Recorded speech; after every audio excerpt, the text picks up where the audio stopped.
So when you have a society that is areligious, it's not religious. It means anything can be mocked. Whether that's the prophets, whether that's religion, whether that's God, whether that's marriage. For us, it's a different discussion. There are certain things that are sanctified and they cannot be mocked or joked about. I truly feel that marriage falls in that department, because look at how Allah Almighty spoke about it. And look at how the Messenger ﷺ spoke about it. And therefore, when you say these types of things, whether it's through a WhatsApp image that you share, whether it's a tweet, whether it's a meme, whether it's a caricature image of some sort, you are mocking fatherhood, you're mocking motherhood, you're mocking marriage, you're mocking the abilities of one or the other to fulfill their responsibilities.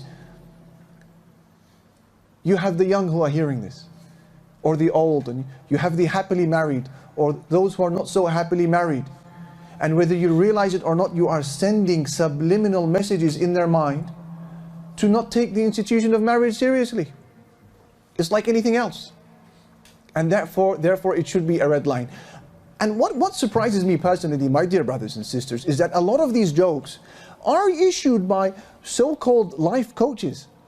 Yeah, brothers who are delivering courses like this and lectures at universities and delivering recordings for social media, but for the purpose of being light-hearted and to make the people laugh and to get the mood going. We crack a joke here and there about how useless men are, how useless women are, how useless marriage is. And you get these, condolences types of jokes, right? And it's a brother, for example, who could have been crying to you a few years ago, saying, I need to get married, I'm struggling, I really need to find a wife, and then the moment Allah gives him with marriage, what does he start doing to show that he's a man, right? He's married. Yeah, I'm married now, condolences, I mean congratulations. And I'm thinking to myself, wow, it's like you have forgotten yourself. You have forgotten who you were a few years ago. Now that Allah has blessed you, you are mocking it. This is not an institution to be mocked. You hear jokes like a person saying, we saw a man who was at the funeral of his wife and he was standing at the grave of his wife making dua to Allah, saying, oh Allah, she is divorced, she is divorced, she is divorced, talaq, talaq, talaq. They said to her, why are you trying to divorce her? She's already died. He says, just in case she follows me into Jannah. She is my wife in Jannah. And we take this light-heartedly, but is this an institution to be joked about? I would argue certainly no. In fact, one of these brothers himself, during the course, he said, sisters, and he's trying to be funny, and I guess, he says, if you fall out, if you have a calamity in life, generally speaking, try to keep a photo of your husband in your wallet. Why? He says, so that whenever you are going through trauma in your life and a major challenge and a big obstacle, just take out the photo, look at it, and say to yourself, if I can deal with that, I can deal with anything else in life. And it will make you be able to deal with your challenge. How can somebody take marriage seriously after that? It will send a message. If I am constantly mocking your car, your Vauxhall Astra, your banger, your wreck, your heap of junk, your bone rattler, this, that, the other, will it not get to a point where you will look at your car and think, you know what, maybe it's time for me to change it? If somebody is constantly dropping jokes about your looks, your ears, your nose, your color, your height, your width, your weight, will you not go home and eventually look into the mirror and say, my goodness, I need to be a little bit more self-conscious, right? If somebody is constantly drumming into your head that marriage is ridiculous, marriage is a cage, marriage is a prison, blah, blah, blah, blah, it has to affect a percentage of people. And that is the purpose of satire. Satire, by the way, is not just about making people laugh. That's comedy. It's about changing perceptions through amusements and ridicule. And we can't afford to do that when Allah Almighty said about this institution as what? Firm covenant. What is even more worrying is that we are ridiculing the institution of marriage when the opposite is being glorified and promoted.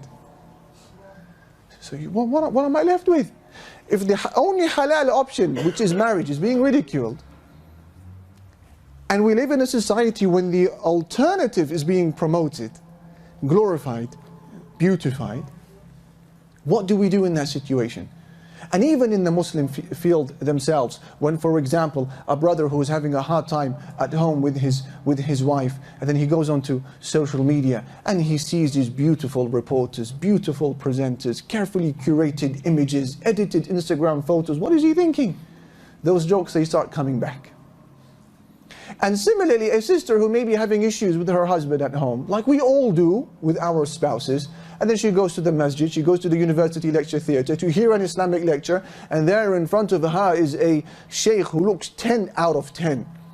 The beard is carefully trimmed, maybe he's dyed it to cover the greys, and the topi, maybe the imama is absolutely picture perfect, crisp, he smells Gucci, Chanel, everything.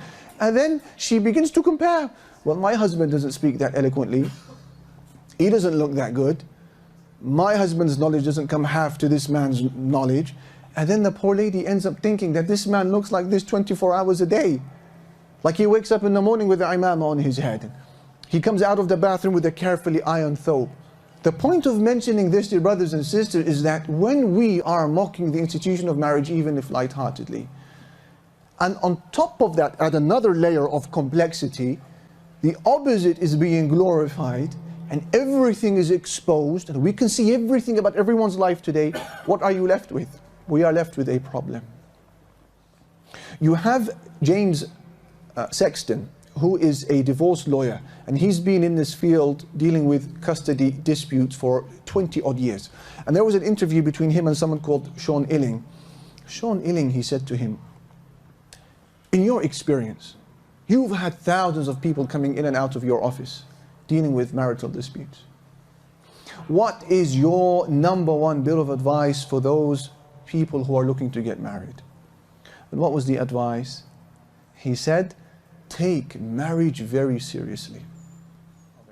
And then he goes on to say, consider it like a car. And he says, I hate to give the example of a car because some people, unfortunately, they give more respect and more thought to the buying of a car than tying a knot with another human being. He says, like a car, if you were to ask the average person, what is your dream car? What car would you like? He would say, I'd like a Ferrari, I'd like a Lambo. And then if you say to that person, hold on a minute, the car that you're going to have is going to be your only car and it will be with you for the rest of your life.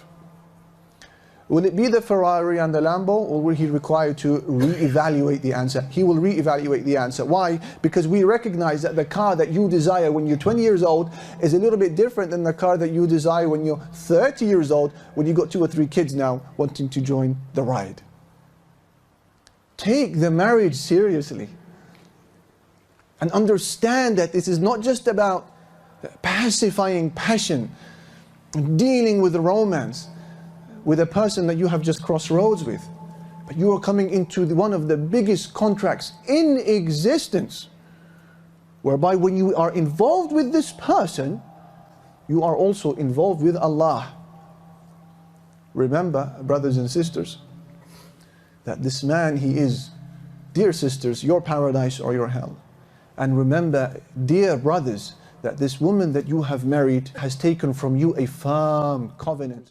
And I believe that many of the problems will be flushed out just by virtue of realizing the weight of this marriage. And that can come through reading, through consultation, and through the attending of courses like this and others. Assalamu alaikum, brothers and sisters. Hope this video was helpful for you. This may help others too, so please consider sharing, and we will bring more videos in the future, inshallah. So consider subscribing and you won't miss any. Jazakallahu khairan.